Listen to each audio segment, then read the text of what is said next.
Welcome to Locked On NBA. On today's show, the Warriors, are they relying too much on Steph Curry? And will Draymond Green show up for Game 4? We ask and answer the biggest questions of these finals that look to be trending in Boston's direction. All of that and more coming up next.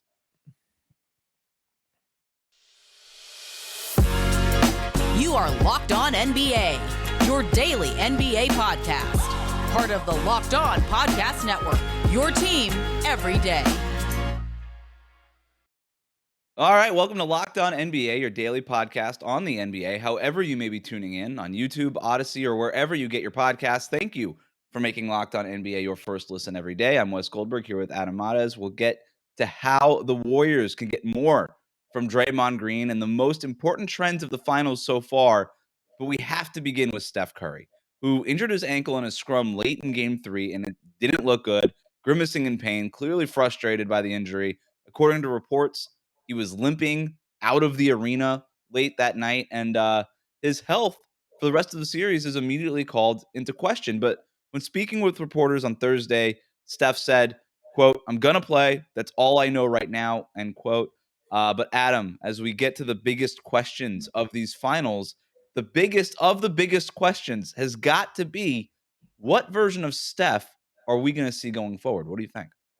I mean, I have no idea with that. You're right that with Steph, we know obviously ankles are incredibly important. They're also incredibly vulnerable to him. I think this is now the second time in his playoffs that he's sort of had a minor tweak. Obviously, we're able to play through the previous one. I don't know. What I do know is that I think the margins in the series are incredibly small for Golden State. I think they're likely small for both teams. Like, this is a very good. I think this is a great example of where I think the two best teams are the two teams matched up in the finals. We don't get that every year. These teams are. I think that when you talk about so far in this series, Golden State has had maybe fewer things that could go wrong. They have some vulnerabilities that Boston has been able to find. I think that Boston has some vulnerabilities that Golden State has been able to find. But when you look at this, you think, there's really no margin for error on the big stuff that you consider to be, that's your bread and butter. And Steph Curry is, of course, the ultimate bread and butter for the Golden State Warriors. So if he is anything less than 100%, I think you have to worry about Golden State's chances in the series. Yeah, and you mentioned the bread and butter there. A big part of it has been the Steph Curry pick and roll, which they're running at a little bit more of a frequency. It's about 30 per game.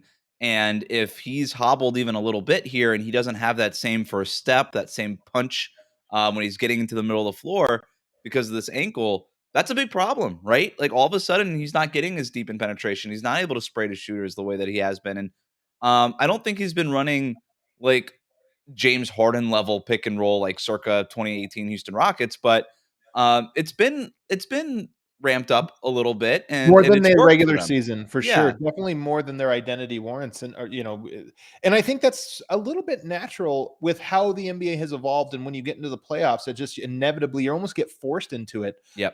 Just by the way teams kind of figure you out and funnel to you. By the way, Wes, this is an aside, but I do wonder, the NBA is at a point right now where I really do feel like we are solving the rules and solving the trends. And I do wonder about this, where even the teams that have been able to break the spread pick and roll, which is the NBA for a while there, it felt, is everybody just going to do this?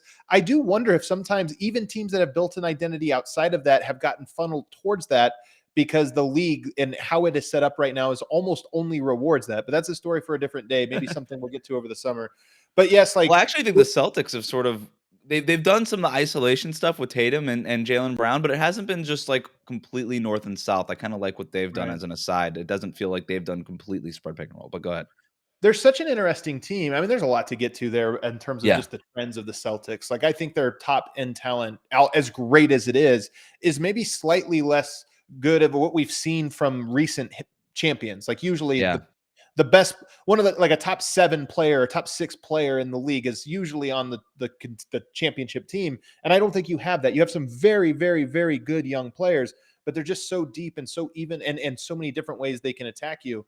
But no, with the Warriors, it just starts with Steph Curry. And I think one of the things, I know we'll get to this in a minute. In fact, it's number 2. Maybe we could kind of combine these, but what's the big adjustment that I think Boston is making right now? They made a couple of great ones, but one of the big ones is that they are treating Draymond Green as if he was Andre Roberson, as if he was Matisse Thybulle, as if they could dare him to score 20 points. Yeah. And right now you look at it and you think, I don't think he can. That'll be one of the big stories.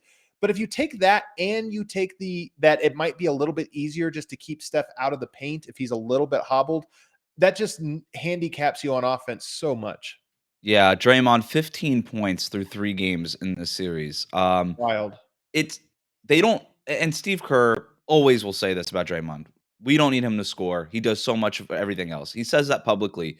But they need him to score. Yeah. And they know that internally. Like they have had conversations where they have like at the end of last season, they Yes. told Draymond that they needed him to be more of a factor on offense. And you kind of got that sense earlier this season that he started to try to trend that direction. But Draymond just went back to his old ways. And he was just, you know what? He's not even gonna look at the basket. The Celtics at this point know that, and they're just flatly ignoring him. Like, even if you look at the matchup data that they have on NBA.com, like it doesn't even feel like it's accurate because it's just like the closest defender, and most of the time it's like somebody 10 feet away from him. They're completely ignoring him. They're daring him to shoot. He doesn't want to do it. He's very, very far from like triple double in game 7 level Draymond Green. Like he has clearly lost a step. He can't get to the basket the same way. He can't get at the basket as far He as his can't leaping ability the same way. finish. Yeah, Yeah. exactly. He's not the same finisher, and he was never a great athlete to begin with. So Right. even like a marginal drop off Right. is pretty much sucked his entire offensive game away. The answer to your question is like, can he score 20 points? I'm like, is he going to score 20 points in 4 games? Like, I don't know. I don't know. Well, I think the bigger piece here is, what do you need from Draymond to win the series? And it's not just because if you told me, can he hit like 2 or 3 timely threes in a game? Like I wouldn't count on it, but he could certainly do it. But I Sure. kind of feel like they need him to score. And I don't think they need 3-pointers. Like those are just whatever, dumb luck almost. But they need him to be able to put pressure on the paint so that he has to be guarded and you have to rotate and then Yeah. you can kind of get that ball popping. And right now, a couple things are happening with Boston that I think are so interesting. One of them is they're going bigger. They're kind of like countering instead of the small ball, like, oh my God, they're going to be too fast. First of all, they have some incredibly smart players. Even Robert Williams has come a long way. Al Horford, Grant Williams. They've just got the ability to kind of play big in terms of like girthy and long and the Yeah. ability to kind of protect the rim. So that not only does Draymond have to like roll to the rim and be confident and go up and finish, but he's got to finish against 2 or 3 guys who are really, really good at sort of waiting to the last minute, rotating over, and then blocking his shot anyway. Basically saying, we're not going to let you fake go to the rim and then kick out. We're going to make you actually have to go up, and then we're going to challenge you because we're so much more athletic, and they just have the timing down. So the thing is that Draymond, I think, has to finish at the rim and finish from the floater zone, and he has to do it against a team that is so perfectly designed to make that difficult on him.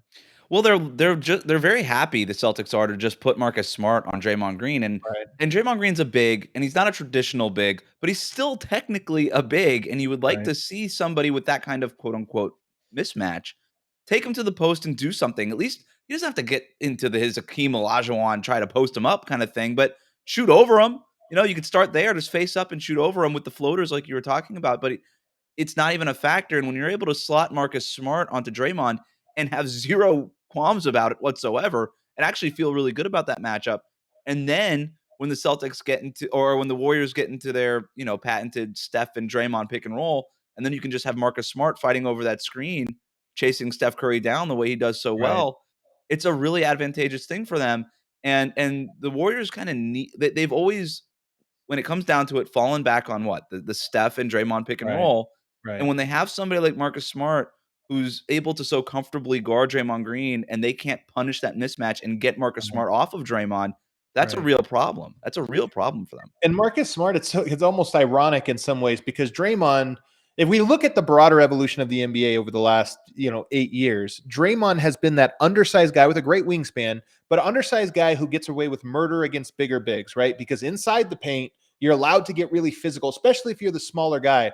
Well, it's kind of funny that his kryptonite in the series is almost a guy who's even smaller. I mean, like Marcus Smart is Right. basically a Draymond Green at the guard spot. He just gets Yes. really physical. He gets really low. And then if you do try to overpower him, if you say like, okay, I'm going to fight fire with fire, I'm going to fight physicality with physicality, there's nobody better in the league at taking a dive than Marcus Smart. So you're in this constant battle of how do I not let him use his smallness and use the size against me, but if I push back, he's going to flop on me. And it brings me to what I'm talking about here. And this is kind of I think I brought this up on the show again, but when I talk about even teams that are predicated on ball movement getting funneled into pick and roll, one of the reasons for this is you watch a battle between, say, a Marcus Smart and a Draymond inside, or a Grant Williams and, whoever it is, the big guys in the series inside, you think, my God, that's football, that's rugby. You go outside and you breathe on a guy.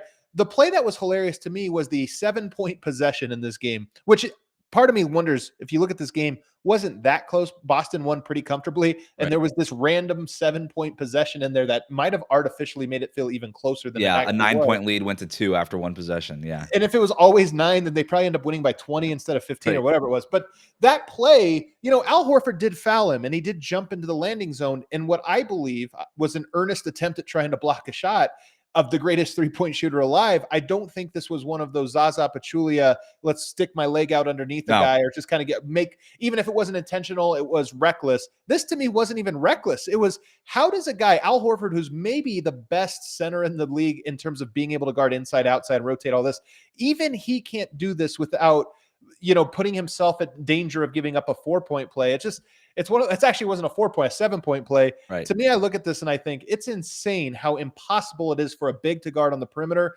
and how not impossible it is for a little guy to guard inside. Yeah. And look, we've talked about the two main Warriors players here, Steph and Draymond Green. Obviously, they are clearly very important to the Warriors' potential success in this series, but they got other players who got to step up. We're going to talk about that. We're going to speculate who are the best 5 Warriors right now in this series for them. But first, today's episode is brought to you by BetOnline, your number one source for all of your betting stats and sports info. Find all the latest sports developments, news, and odds, including this year's basketball championship matchup, the NHL Hockey Conference Finals, Major League Baseball, and of course, all the latest fighting news from MMA and UFC to boxing. BetOnline is your continued source for all of your sport wagering information, including live betting, esports, and more. Head to the website today or use your mobile device to learn more about the trends and actions. BetOnline, where the game starts.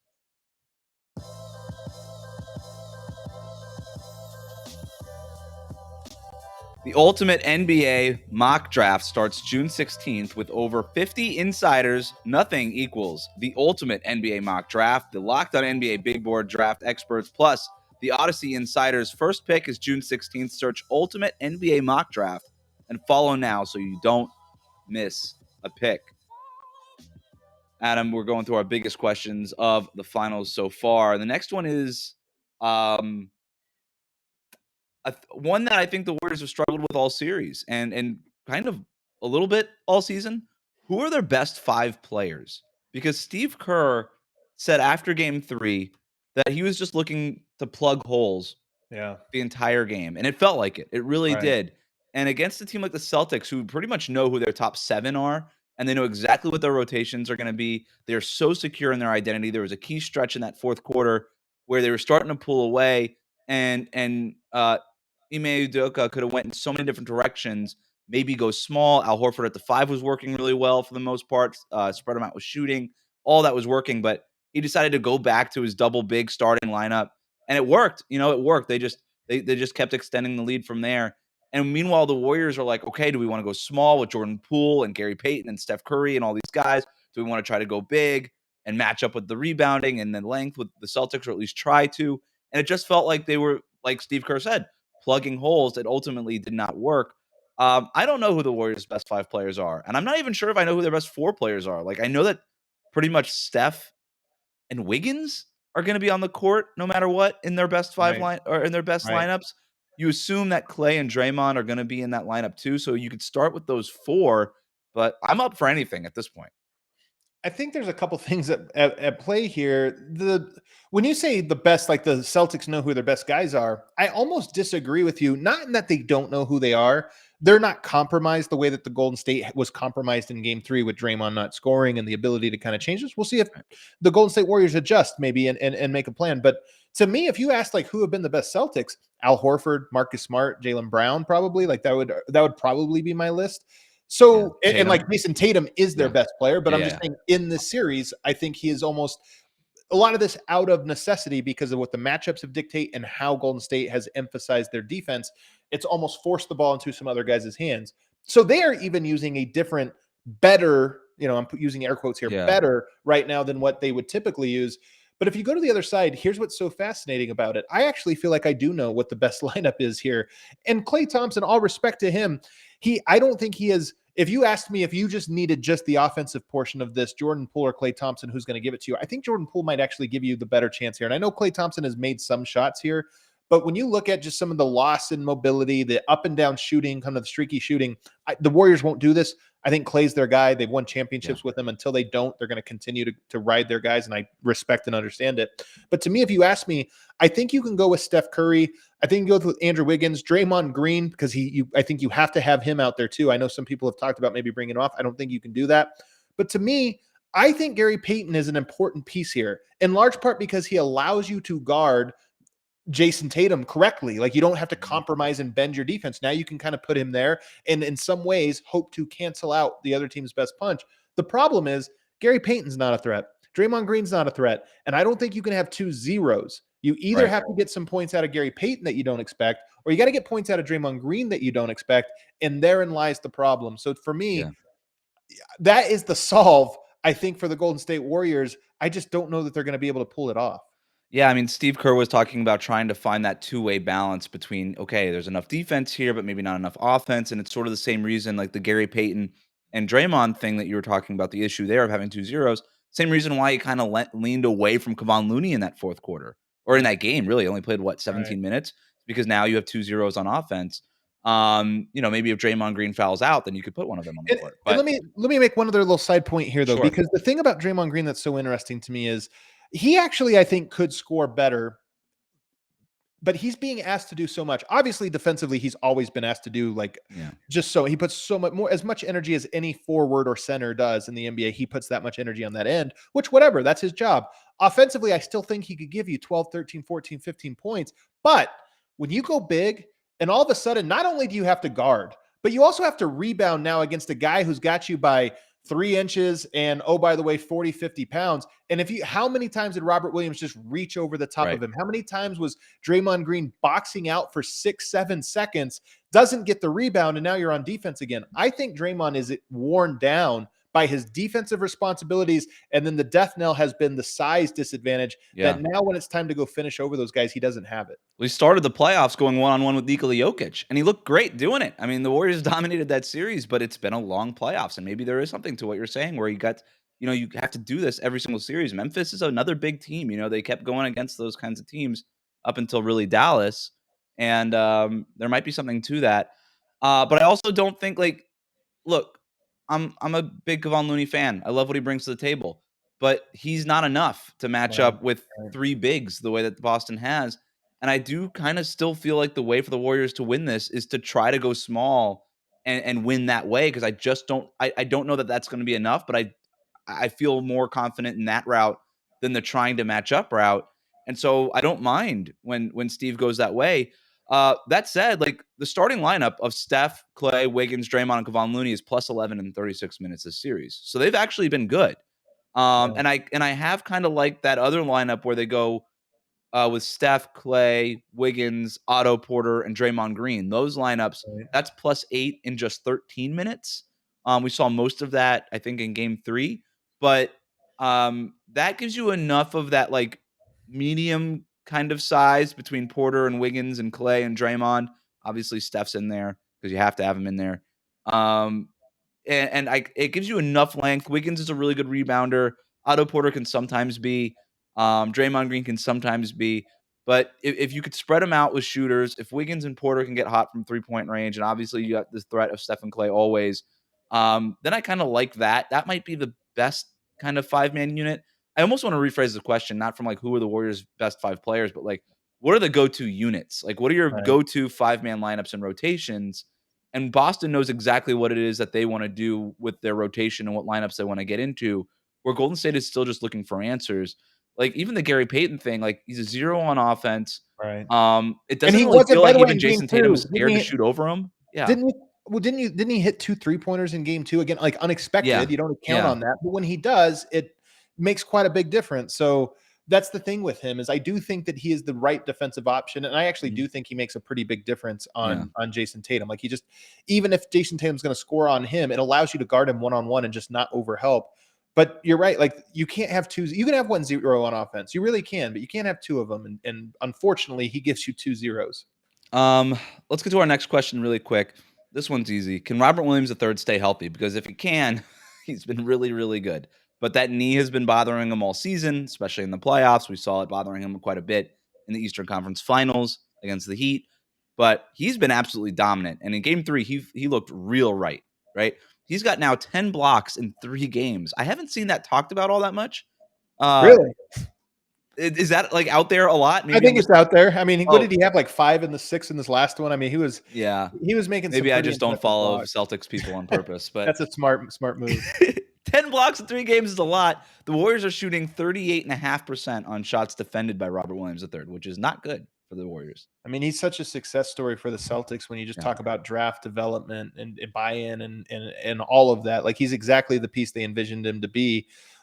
He's great. When you asked about the injury thing, I'm inclined to go off of our most recent data, and he looked like fine. Like, even though the minutes or whatever. And here's the nice thing about him is it's not like Steph where you can't say, well, we're only going to get 22 minutes out of Steph tonight, whatever. Let's maximize those minutes. You just can't do that. You need the full 35, 36, 40 minutes, whatever it's going to take.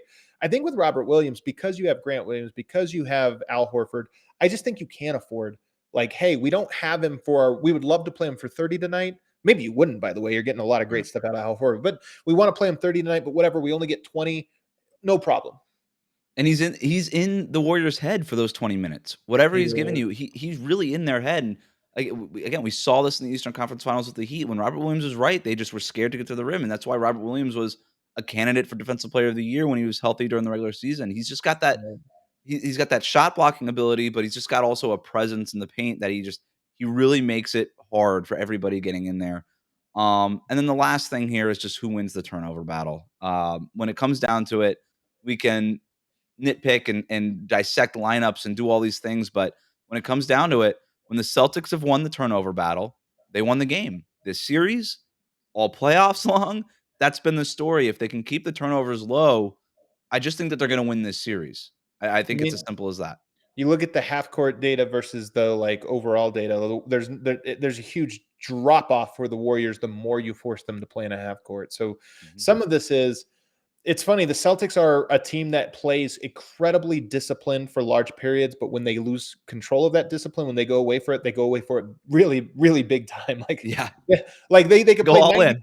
Yeah, they go all in on being on losing focus. But this is the thing is this is why I think the Celtics have a pretty strong edge in the series where we sit right now after 3 games, is because I feel like the Celtics don't need to be spectacular. They need to be disciplined and they need to sort of execute. Whereas I feel like the Warriors maybe need to be a little bit more spectacular. And in this instance, spectacular might mean Draymond Green making layups, but nonetheless, it's still Steph Curry making 3. Like, you have to do the things that are like, wow, that broke you. Whereas I think the Celtics, like you said, they just need to not turn the ball over. They need to continue to hit the offensive glass. The things that you can control, especially when you have that physical advantage. They're the better team, and this has sort of been the talking point. The Warriors are underdogs, right? They're the underdogs according to Las Vegas. They have the best player in the series, but I don't think that they're the most talented team. I think the Celtics are the better team, and usually that's what happens. It's close enough. I'm not ready to go too far in that direction. It's close enough. I just am more worried. Here's the great thing about the Celtics. They are so malleable. They're so smart. They've got so many different ways to beat you. And right now, they're just a little bit of a whack-a-mole. We took out Tatum. We forced him into a bad game. Well, then all of a sudden, Al Horford goes off and Marcus Smart goes off. And they just got so many. Derek White won him a game in the series already. I think that the Warriors are greater with their greatest punch. But right now, the Celtics have kind of mitigated a lot of that. Mm-hmm. And now you're looking at guys that you're not confident are going to be able to come through for you. Yeah. Look, it's still a series. I'm not counting the Warriors out, but if it keeps going in this direction, it looks pretty good for Boston, right? Yeah. There you go. Player podcasts. Who doesn't want to talk about that? LeBron James might be starting one. So there it is. But first, let's hear from our sponsor, Sakara. Feeling your best starts with what you eat. Sakara helps you live a healthy, balanced lifestyle and truly enjoy it with delicious, plant-rich, transformational nutrition that builds a foundation for living in your best body. Sakara is a wellness company anchored in food as medicine on a mission to nourish your body through the power of plants. Sakara gives you the tools you need to transform your life with their organic, ready-to-eat meal delivery program and functional wellness essentials. Their nutritionally designed, chef-crafted breakfasts, lunch, and dinners are made with powerful, plant-rich ingredients, helping boost your energy, support your digestion, curb your sugar cravings, and get your skin glowing. Plus, it's delivered right to your door, ready to eat. Sakara's functional plant-rich wellness essentials help you create a body you love living in. From their best-selling Metabolism Super Powder to the Foundation, their daily supplemental packs, Sakara's products are designed to support your wellness goals anytime, anywhere. And right now, Sakara is offering our listeners 20% off their first order when they go to sakara.com/lockedon20 or enter the code lockedon20 at checkout. Again, that's Sakara, SAKARA.com/lockedon20 to get 20% off on your next order. Sakara.com/lockedon20.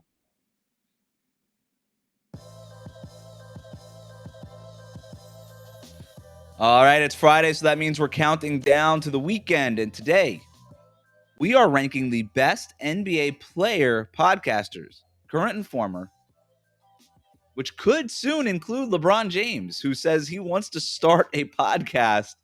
Adam, are you subscribing to LeBron's pod? And do you think he might be the best one? Where do you want to start with this? It's going to be the most popular one if he does start a podcast, I imagine. But no, I will not be subscribing. I will not be rating and reviewing. I don't think I'll be the daily listener. I'm not too interested. I'm actually more ready for LeBron to retire and get out of the league. The league, I think, has been more interesting without him. Sorry, LeBron. Apologies, LeBron. But it is funny, man. What do you make of this whole, Draymond Green has the new media thing, which I think can be a little corny, but there is also something to it. Like, players are clapping back at the guys who have had the mic. Like, there is this, everybody gets a chance now to grab the mic. And if you're interesting, if you have something good to say, you can build an audience. Well, players have a leg up on this and they're starting to realize it and clap back. What has been your takeaway of it? I gotta be honest, the new media doesn't seem like that much different than the old media. if, if it's just guys arguing on television about stuff, look, it's cool that the current players get to get another platform that's different than the post-game press conference, I guess, because I thought that's what that was for, but whatever. Now you get to go on First Take and argue directly with Stephen A. Or hop in Spaces. Andre Iguodala's just on Spaces after the game. Like Twitter Spaces, Iguodala's got a new podcast. Like, there's a lot of player podcasts. They're all out there. They're all telling their versions of their stories, which is cool, right? Like, that's cool if you're really into that player. I just have a really hard time buying into these player podcasts if I don't really care about that player first. Right. You know what I mean? And maybe I'm just not the audience, but I kind of feel like how many player podcasts are people actually subscribed to? Like, are you listening to 4 different player podcasts? Like, I don't know. I am. There's a couple of different, not 4 different ones, but there are and we're going to go over the list. I'm going to power rank the ones that I find to be the most compelling. So there are some guys that I'm like, hey, I'm really interested. I will say a couple things. And we saw this with outlets like the Players Tribune, which had some incredible pieces where you think this is a great insight. I'm really learning something. But there is also something too where the biography is sometimes better than the autobiography. Like, sometimes you're not the best storyteller about yourself, right? You can filter this through, and I think we get this. And one example, I love Draymond Green. I'm everybody that kind of follows me closely knows I'm a huge fan of his in a lot of ways. But it is funny to me that he talks about the new media, and we're not like berating players for this or that and being dishonest and twisting things. When he was asked after the game, right after, and look, tensions are high, and he was asked a question by a reporter about, hey, you're talking on your podcast to X's and O's. Do you feel like other teams or whatever are taking it? Now, is this question a great one? I don't think it was a great question, but I don't think it was an unfair one. And Draymond Green spent 60 seconds berating this poor guy for asking him about, oh, you don't know X's and O's. This is your basketball IQ. And I'm thinking, bro, media, like, this is an earnest question from a media member that is asking that if you wanted to take the question seriously, you could have provided insight about, hey, look, X's and O's are actually way more complex than even what I talk about. And nothing I've said is anything that every coach in this league wouldn't already know. Like, I'm not giving away secrets. Even though I'm going deeper than maybe you would go, still going skin deep in the grand scheme of things. Like, that's a fair question. And I think it was asked as a, hey, this is the healthy relationship. Kind of explain that. And it gives credence to. So to me, he talks about new media and taking things with more gravity. And then somebody asks that question and he berates him. I think, man, what is the difference? You just turned into the old media for that moment because you're a little mad about losing a game. This is why, if the new media is a player's chance to just basically clap back at people who've been criticizing them on ESPN and whatever, I'm just not that interested in that. That to me is not interesting. And I think that there's parts of it that work. Like, for example, Tony Romo, Like, with what he's doing on the NFL broadcast, I thought was actually pretty cool Right. his first year because he played with so many of those guys. And I Right. like when they do get these people in the booth for the NBA Right. games who have played. I'm like, oh, you could give me like real insight into what this player is. Because like if we want to go instead of new media, like old media, and then you got like these old heads criticizing the game this way, that to me isn't interesting in the broadcast. But if you can get a more modern player who could tell me a story, like Richard Jefferson, for example, JJ Redick, like these guys who get on the broadcast and know the players who are on the court and can share some insights about the players on the court that we otherwise did not know. To me, that's interesting. But if it's just two people arguing, I don't really care what your position is in the league, what your affiliation with the league is. Like, it's just an argument show. And that to me isn't very different. We, as we always do on Friday, kind of a lighthearted power ranking of the players turned media members in some capacity that we sort of enjoy. And actually, this is my list. I'll go ahead and say it that I sort of enjoy. And I'm going to be honest. First of all, Locked On NBA graphics maker, please do not turn this into a graphic. Do not put me on blast. This is for podcast listeners. I don't need every Twitter person online attacking me for a day. This list of guys who I sort of enjoy the most. I'll tell you my last two that were cut. I'm a big Jalen Rose fan. I know not everybody is. I just really enjoy. Here's one of the ingredients for me that I think is necessary for you to kind of make my list. I think you have to have a healthy respect for like the legacy of the NBA, meaning you are not just, oh, we were better, we were this. Like you have to understand that you are now nurturing the next generation of fan. You are now like these players that are currently playing are standing on your shoulders. I think Jalen Rose is one of these guys that gets that. Like he's not trying to talk about how bad this era is or this or that. Like he's like, they're different. Sometimes I don't like it, but I got to give these guys prop. It's their league now. It's their league. And I like that. And I think he's great. And the other guy that barely made the cut, CJ McCollum, he's a little hit or miss for me every now and then. He like drives me nuts, but he is a guy that I feel like a lot of times I've listened to a show or I've listened to an interview and I've gone, that's great insight that I just never would have gotten. And, and he really had digested this in a way that I don't think every player is able to digest something. Yeah. Doesn't he have a journalism degree? He's got like actual training. So that helps with CJ McCollum. And I'm with you on Jalen Rose. The whole point of this to me isn't whether or not you agree with these guys all the time. And I think that's what a lot of fans look at it that way is like, oh, you're stupid. I hate you. That's not really the point. Like this whole sports media thing, if you just agreed with something that everybody said, you would probably be the person that was saying it. Jalen Rose he's at least thoughtful and he's good at his job. So I'm with you on Jalen Rose. And I honestly think he loves the league and loves the game. Like you can tell the guys that have that. I think it's an important ingredient. All right, so my list, number 5. This is a shocker even to me. If I could go back in time, like bring Adam from 1 year ago forward right now, I would be so shocked at this take. But number 5 for me, because of the creativity and the guy that I think most understands the use of various platforms, and as somebody that tries to get on Twitter and TikTok and YouTube and do all these different things, I get how difficult it is to like see the form and say, here's how I'm going to deliver this message on this platform. And it's Richard Jefferson. Again, you said you don't have to agree with their takes. Yeah. You don't have to agree with their takes. I don't always agree with his. I think he's a very interesting storyteller on multiple platforms, and you have to have a different voice on those ones. And he seems to cross seamlessly from one to the other. So I'm very impressed with him. Too many F-bombs on the podcast, though. That's my criticism. It's just a little distracting. That's all. He's got like, let's not lie. He's got like University of Arizona frat energy still. He does. That, but with the shirt unbuttoned. Yeah, for sure. But I like him. In Phoenix. Number 4, a guy who I think is great, but he's like a utility player almost in media, and it's Tim Legler. I think he does a great job. There goes the crowd as well. They really like that one. X's and O's. He almost only gets into X's and O's. I think he does a great job. He kind of has a lane that's carved out and he doesn't go outside of it. So even though he's not versatile, I think he's a great addition. And I actually think ESPN could probably expand his role a little bit. Like people like that kind of stuff. And I think there's more platforms you can almost find for him to get those types of stories out. Yeah. And working those crazy video boards that they do, that can't be easy. Like you see so many guys screw up with that, and he's smooth, man. He is smooth with that stuff. He is smooth, man. And Legler is also one of these guys that I think in 10 years, nobody's going to know that he was a player. People are just going to be like, Legler, he used to people play right now. People right now don't realize he was a player. Funny. That's so funny. Number 3, he's fallen. He's fallen. He was like number 1 or 2 before just these last couple weeks, maybe. But Draymond Green, I still think he's fantastic. I got to give it to him. The Draymond Green show is a must listen, in my opinion. I do think I think he is learning. Whenever you make a business plan, like you're going to hear right from me, even sometimes right after a game, you're writing all this down. It's like, that's great. That's great. Well, what if that game was right after an NBA finals loss? Well, that might be tough. Well, what if it was a finals loss that was all your fault? Yeah, that might be really, really tough. And that's what we're getting right now. But I still think he's really at his best. He's really great. Well, you see so many of these guys come out with player podcasts and they'll do like a few episodes and then it'll just disappear. You got to respect the commitment from Draymond. That for sure. I think he can use more of like a normal co-host sometimes, like 27 straight minutes of Draymond talking.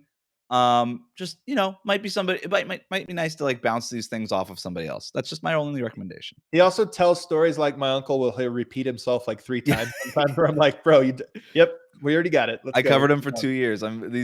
They went way longer than they needed to be, these press conferences. But when he's good, he's actually, I think, the best. When he's good, he's the best. Best peak, highest peak of the podcast. Highest peak. Number 2, a guy who I think is here to stay, going to be around for a while. He's a star in the making, if not a star already. That's JJ Redick. JJ Redick has been absolutely incredible. Number 2. Number 1. Because JJ, he goes between, he's doing the detail stuff and it's fantastic. Like 10 out of 10.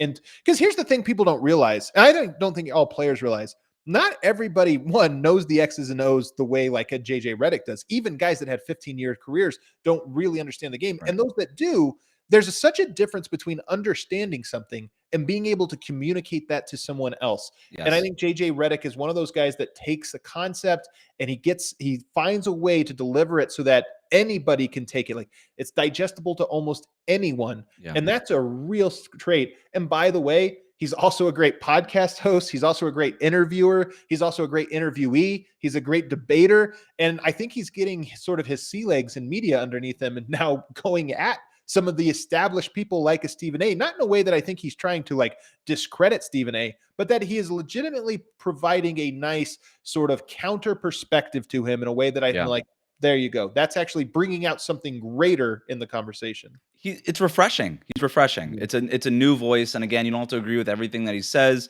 But he's a natural at it. He's absolutely a natural at it.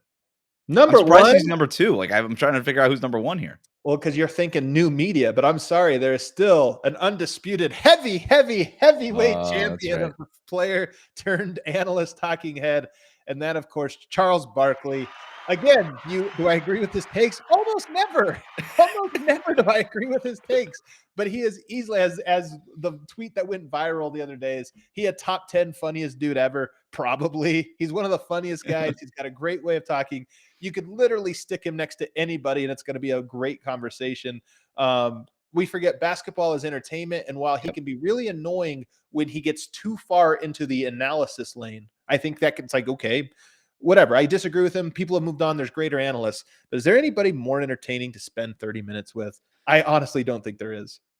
He's at the point, and I think he got to this point maybe 3 or 4 years ago, where something crazy in an NBA game happened, and it wasn't a TNT night with Inside the NBA, I was bummed, because I wanted to hear him say something about it, right? And that is a level, that's a threshold that not many media people can cross. I know, just like me, you've been in plenty of sports bar, and that show come on TV, and somebody near you say, "Oh, I can't stand that guy." He's also maybe the most hated of these guys. Yeah. And every time every time I ever get into a conversation, all I say about people who hate, and even if you're listening to this podcast right now and you're like, I can't believe you put Barkley number 1, just take a step back. Don't take it so seriously. Right. And then you'll understand what we're talking about. He's wildly entertaining. He's really, really good at his job. He's got 1,000 Emmys for a reason, man. Like, he's awesome. That's the thing, man. It's like, don't take yourself too seriously either. Like, nobody. He doesn't. I was a college basketball player. Like I've been through this. Like, I take basketball seriously. Like I said, I don't take his analysis seriously all the time. So every now and then he'll give a perspective where I'm like, that's a unique one. I couldn't have, only he could have sort of delivered this, or only a player could have.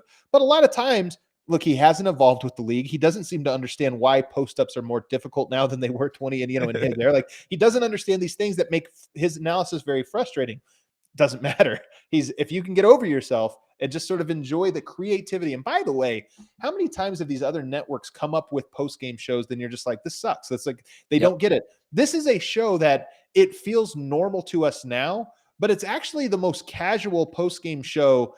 Every other one is like at this desk and like it almost feels more like we're in a studio. Those guys kind of feel like you're just hanging out with them. Even though they're not on a couch, it feels like they're on a couch. And it's just, it's great television. It feels like a podcast, doesn't it? Which is why that's why Chuck's the best podcaster. It's so true. That's why it's there.